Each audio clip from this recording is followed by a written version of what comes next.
இன்னைக்கு இஃப்தாருக்கு நான் என்னலாம் ரெடி பண்ணுறேன்னு பார்க்கலாமா? ஃபஸ்ட்டு இந்த குளு குளு ட்ரிங்க் செஞ்சிடலான்னு சொல்லி தான் வந்தேன்.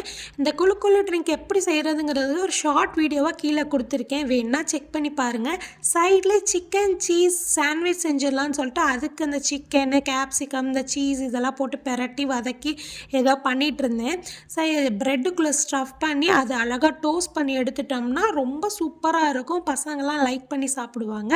அதனால இதை சிம்பிளாக செஞ்சாச்சு. அதே மாதிரி ஷேப்ஸையும் மாற்றி மாற்றி செஞ்சாலும் அழகாக இருக்குமே பார்க்குறதுக்குன்னு ரவுண்ட் ஷேப்பு, ஸ்கொயருன்னு சொல்லிட்டு சாண்ட்விச் செஞ்சிட்ருந்தேன். அவ்வளோதான். கொஞ்சம் ஃப்ரூட்ஸ் கட் பண்ணி வச்சுருந்தேன், டேட்ஸு, அதுக்கப்புறம் சாண்ட்விட்ஜு, கூடவே காலிஃப்ளவர் பக்கோடாவும் மிளகா பஜ்ஜியும் போட்டிருந்தேன். அது கூட தேங்காய் பால் ஊற்றின கடல் பாசி, கொஞ்சம் ஜெல்லிஸு, அது கூடவே நோம்பு கஞ்சி செஞ்சுருந்தேன். கூடவே நம்மளோட குளு குளு ட்ரிங்க். அவ்வளோதான். இதுதான் இன்றைக்கான இஃப்தார் மெனு.